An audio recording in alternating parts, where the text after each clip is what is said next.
It's Friday night, motherfucker, and we are back playing Grand Theft Auto 3 Bangladesh Outsourced Edition on the PC. In my last video on this game, I mentioned how if you were a kid in the early 2000s, a lot of your parents gave you a stern talking to before playing this game, saying you weren't allowed to kill, excess number of cops or go on like murder rampages or do any of the missions or stuff like that, because there was a moral panic in regards to violent video games. So I'm going to replicate how I played this game when I was 10 years old by going through all of the unique stunt jumps around Liberty City. This side quest further reinforces the stance I've taken that GTA is primarily a racing game franchise, very similar to Midtown Madness or Midnight Club, because again, a lot of the side quests revolve around just driving cars around the map and doing cool shit with them or running errands with them. So right now I'm taking the Banshee. I attempted to do all of the Portland jumps in one go. I found a really nice guide on YouTube that basically shows you the best path to take to hit them all within a span of just a few minutes.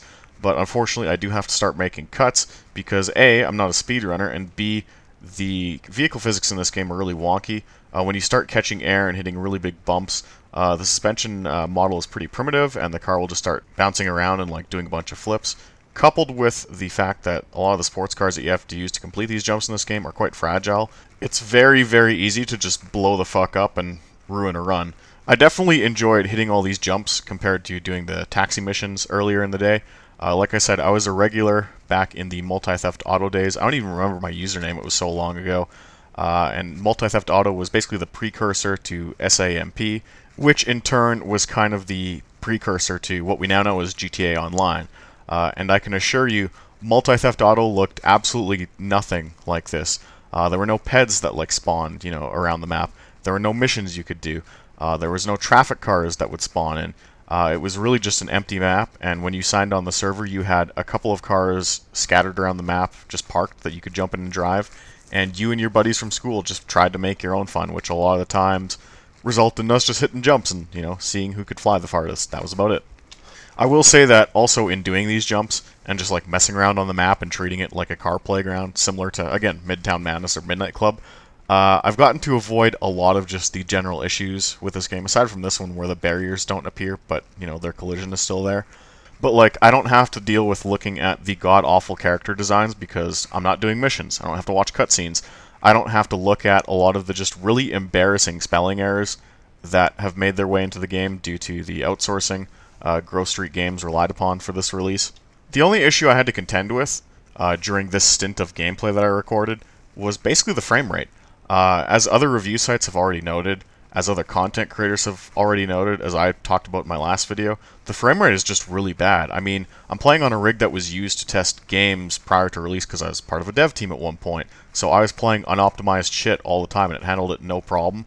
What I experienced today, just recording this stint, is really sad. I mean, if there were too many light sources on screen, if there were too many weather effects, the game would just like chug completely, but then, if it was a clear midday session, it was fine, which, for how primitive this game is completely unacceptable.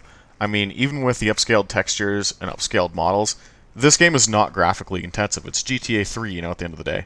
And it was very obviously struggling in some spots. That being said, it still plays the same as the original game. The physics, from what I can tell, haven't been changed at all, and there's analog gas and brake, as well as steering, which I really enjoy. And a big thing of note, the camera, you have a lot of different camera view options that you can set in the options menu, and I definitely prefer the San Andreas style chase cam across all games, and you can make use of that in GTA 3 as well as Vice City, because the default chase cam in the vanilla GTA 3 release from back in 01 or 02 was way too high and way too close to the car. I'm really happy that I can, drive in what is a modern chase cam. Now, while I haven't done any like proper shooting missions aside from like pulling out my pistol to shoot the glass at the car dealer to get the Banshee, I appreciate that there's modern aiming controls in this game, where left trigger zooms in, right trigger fires, and then free aim is with the right stick, and I really like the weapon wheel addition. I think that was necessary to add in, because mashing buttons in the original game to switch weapons really sucked. So we are done with the unique stunt jumps on Portland. We're going to go save our game here in the classic garage everyone knows and loves, Overrider Save. And the next conundrum that pops up, because we've literally done one mission in the game, the bridges are not yet open to the other two islands, so I have to use this glitch where I exit the car on the edge of the dock, and fall through the water and can run on top of the tunnel. Classic GTA glitch, really hilarious to make use of. Allows you to access the other islands early by just running along the tunnel, jumping off when you're within the borders of the next island, and you spawn usually at the hospital or near the stadium. So we will continue with our quest to get all 20 stunt jumps. We will head over to the southern part of Staunton Island, get into the Banshee, and there's a stunt jump right around the corner that you actually have to use a bit of finesse with. You can't just go full throttle because you'll accidentally overshoot the jump and just flat out die, which we don't want because glitching into the second island is a bit time consuming. It's about a 2-minute process of running along the tunnel, and you know, running along an empty tunnel is just really, really boring. So we will now head over to, I believe the parking garage is next on the list again. I can say with 100% certainty that I haven't played this game since 2006 on the original Xbox, but the map is so small compared to most open world games and just so iconic. And the story mode and all the 100% completion stuff takes you through every last inch of it, that it's really hard to get like turned around, and even being out of the game for just so incredibly long. Like I still know where everything is, which is just awesome, and it's a nice little throwback, just ripping around and hitting jumps in this game. So the unique stunt location for the parking garage is on the southern end of the building at the very top. And all you do is you just mat the throttle, and as long as you land, I think past the sign, or at least somewhere in the intersection, you are credited with the unique stunt bonus and a shit ton of money. One of the things you learn about this game, it doesn't actually matter if you land the stunt or not, as long as your car just, you know, hits in the dedicated zone that Rockstar have assigned. So like here, I land it and immediately clobber one of the concrete barriers that, you know, surrounds, I guess, a bunch of bushes. And it still counts anyway. It still counts as a landing. The car's blown up, but we'll just go back to where the Banshee typically spawns next to the apartment complexes and get a new one. This next jump kind of highlights that Rockstar hadn't completely perfected their open world design yet. There's a lot of jumps in GTA 3 in regards to the unique stunt jumps that have really poor landing zones. For example, here, you essentially land and hit the edge of the bridge. And that still counts as a unique stunt completion bonus, so you just go like flipping into oblivion here, which is just really, really stupid. There's a lot of jumps in the game like this, where there's seemingly no landing zone, or the moment you land, you're just fucked by like a weird roof of a building or something like that, which, you know, it makes these jumps look really unclean and just shitty. And I kind of wish there was more thought put into it, but you can tell like they were still learning how to design a compelling open world. I mean, with this being in development from 99 to I think 01 was the date the original PS2 version came out, there wasn't really a blueprint to follow. Like there weren't many of these games like at all. Like this was the first one. So there are a couple of just weird design choices when it comes to map design that Rockstar would eventually iron out in future games that are unfortunately stuck in GTA 3 just as a product of the time period. So because, again, the bridge from Shoreside Vale to Staten Island is closed, we have to make use of the subway system and literally drive along the train tracks from the Staten Island Hospital all the way to the, I think it's like the Shoreside Vale Airport Terminal. And it's a major pain in the ass because whatever car you take down here, you just end up destroying. So immediately upon popping up the other side, it's usually not the worst idea to grab a new car. A lot of the jumps that you can do in Shoreside Vale for unique stunt bonuses and towards game completion are located at the airport. And again, the jumps aren't designed very well, so like you'll hit one unique stunt there and land on the side of a plane. That still counts. There's 2 jumps in a row here, these trapezoid-looking shapes that count as unique stunt bonuses, and they're honestly quite boring to hit. You just head eastbound on the taxiway next to the runway, and you jump over a couple of plane hangars. These are probably the least exciting jumps in the game, because there's really not much to them, and it's kind of hard to fuck them up. And even if you like tap the bumper on the top of the hangar, which, you know, basically means you didn't actually clear the jump, the game still gives it to you anyway. So there was just a lot of, again, missed opportunities with some of these stunts around the map. You could tell Rockstar was still figuring out how to make this game interesting, and it's basically why people would rather play Vice City or San Andreas first over GTA 3.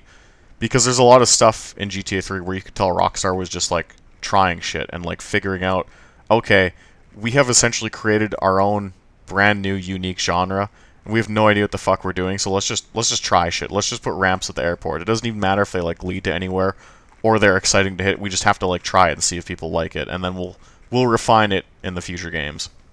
As you can probably tell, with each jump you get a higher and higher cash bonus, and this is why it's really beneficial to do these side missions before you even touch the main campaign mode. You end up with so much money that you can basically just buy body armor whenever you want. You can buy weapons whenever you want. You don't have to memorize, where certain weapons are placed around the map, in hiding spots, because if you do all the hidden package stuff, they're all just delivered to your hideout, and you have a full arsenal, for some of like the opening missions of the game, where your only task is to like follow a car or destroy a car or kill one person. And you can basically just like complete these missions in seconds by just busting out a rocket launcher with like 50 rounds. Right now we're starting to get into some of the shittier jumps found in Shoreside Vale. Again, Rockstar was still figuring out map design, jump design, stuff like that. So there's a few jumps that send your car into a corkscrew and you'll land upside down and explode, like what happened to me here. So this means I had to restart the process of running along an empty tunnel to get to the next island. Anyway, there ended up being a jump I missed in Staunton Island, so I had to pull a bit of a Allen Iverson move on one of the cops chasing me. This is a pretty simple one. You just line up for the staircase in what appears to be like a computer store, and you have a nice little landing pad in the middle of downtown. But again, because I was, making progress on Shoreside Vale jumps, means we gotta go run in the tunnels again. Back to Shoreside Vale, there's a nice little hub here that has several different branching paths. We will hit the southern jump first. I'm starting to grow pretty tired of the unique stunt camera because I prefer being able to see where I land, and I don't think you can actually turn this off. I'd have to go look into it, but once again, it's not designed very well, so the car just flips upon landing and basically destroys or heavily damages my totally not Lamborghini knockoff. This last jump, this should be jump 20 of 20, and I should get completion bonuses here. But if you don't land in that little alcove to the left and you instead land in the intersection, you don't get the unique stunt bonus, and once again, I have blown the fuck up, which means more time back in the tunnels just to get to the third island. We will try jump 20 of 20 one more time, once again in an Infernus. Have to really crank it left off the launch pad, but I will finally land in the alcove here in a really shitty fashion. I land like on my passenger door, but again, that still counts. I ricochet off some objects, get the All Unique Stunts Completed award, the Wheels Up achievement, $1 million in the bank, which is more money than I'll ever need in this game. But there's one stunt that isn't part of any checklist that deserves to be in this video anyway, and that is flying the dodo. For those who didn't grow up with this franchise, not every GTA game had the ability to fly planes. GTA 3 is the lone exception. There was a clipped Cessna 172 at the airport that was intentionally difficult to fly, and the way to take off was to actually pitch forward to drag the nose on the ground and then lift off the control stick, which would result in the plane pitching up. And you would have to fly in this like permanently pitch and dive pendulum to gain any altitude, and it's really hard to figure out, especially back in the day on the PC when everyone played this game with the keyboard. I finally mastered it now because I'm not a stupid baby, so this allows me to do cool shit like fly over their makeshift LA Memorial Coliseum and really just explore the map. One of the things also you get to experience in the remastered definitive edition, there are no load times or loading screens between islands, and with there being no distance fog, you get to experience really interesting views like this, which, like 10-year-old me would have never dreamed of because this just wasn't in the OG release. And to at least have some sort of end goal for this sporadic flight across Liberty City, which took all of, let's be honest, 30 seconds, you can actually deliver the dodo to the import-export garage, which is another requirement for 100%, so I'm going to do that here and try and stick the landing, which is quite difficult because this plane's physics are just completely fucked up. So we'll do a backflip, bounce off the roof of one of the nearby warehouses, and that's good enough for a 7.5 out of 10 from the Russian judge. The import-export garage, one of the side quests you can do in this game, it basically just requires you to find a bunch of rare cars, like an ice cream truck in the game, and deliver it to a garage for a cash bonus and, a couple more % on your game completion page. The dodo, if you drive it normally, is obviously quite slow and a pain in the ass, but since we now know how to fly it, because, we're not 12 anymore, I was able to get this done pretty quickly, although I seem to have trouble pulling a U-turn in this thing. Anyway, that is a tour of all of GTA 3's stunt locations.